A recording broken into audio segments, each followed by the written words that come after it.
ളിയെ വാടകക്കെടുത്ത് അയാളുടെ കയ്യിൽ കുറെ ക്യാമറയും കൊടുത്ത് അതിന്റെ പിന്നിൽ ഒരു ചാനലിനെയും കുറെ ആളുകളെയും വിട്ട് അതിന് സംസ്ഥാനത്തിന്റെ മുഖ്യമന്ത്രിയുടെ ഓഫീസ് വേണ്ട പിന്തുണ കൊടുത്ത് അതിന് വിവിധ തരത്തിൽ ഗൂഢാലോചനകൾ നടത്തി തെരഞ്ഞെടുപ്പ് അടുപ്പിച്ച് ഇത് കൊണ്ടുവന്ന് പൊട്ടിച്ചാൽ പിന്നെ ലീഗ് അന്തം വിട്ടോളും എന്നാ വിചാരിച്ചത്, UDF അന്തം വിട്ടോളും എന്നാ വിചാരിച്ചത്.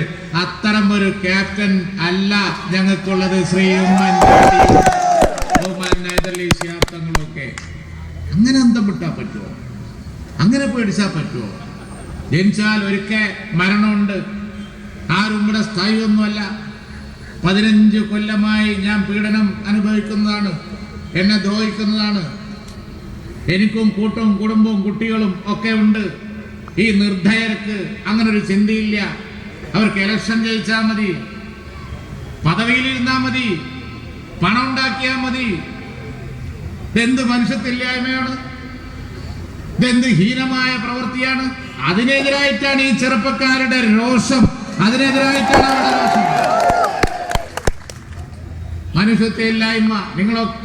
നിങ്ങളൊക്കെ കൂടി ഇതങ്ങ് തീരുമാനിച്ച് ഇലക്ഷന്റെ തൊട്ട് മുമ്പ് കൊണ്ടുചെന്ന് പൊട്ടിച്ച് നമ്മളെയൊക്കെ വഞ്ചിക്കാനാണ് ഇരുന്നത്.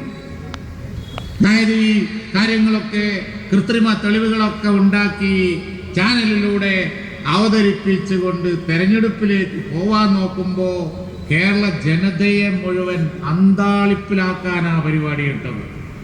ഇലക്ഷൻ തെരഞ്ഞെടുപ്പ് ഭരണ റിസൾട്ട് മറന്നോളും, മറ്റു വിഷയങ്ങൾ മറന്നോളും, നിങ്ങളെ പട്ടിണി മറന്നോളും, നിങ്ങളുടെ വിഷമങ്ങൾ മറന്നോളും, ഈ റോഡ് നന്നാക്കാത്ത മറന്നോളും, വ്യവസായം വരാത്തത് മറന്നോളും, മറ്റെല്ലാം മറന്നോളും. ഇവിടുത്തെ പാവപ്പെട്ടവന് യാതൊരു ആനുകൂല്യവും കിട്ടാത്ത മറന്നോളും, ഭരണത്തിനൊരു ഗുണമില്ലാത്ത മറന്നോളും, അവരെ ഗ്രൂപ്പിസം മറന്നോളും, അടുത്ത് ഗ്രൂപ്പിസം മറന്നോളും, എല്ലാം മറന്നോളും. ആളുകൾ മുഴുവൻ പെട്ടെന്ന് വരുമ്പോ ഇത് കണ്ടിട്ട് അന്തം വിട്ട് ഇത് ക്ലിയർ ചെയ്യാനുള്ള ഒരു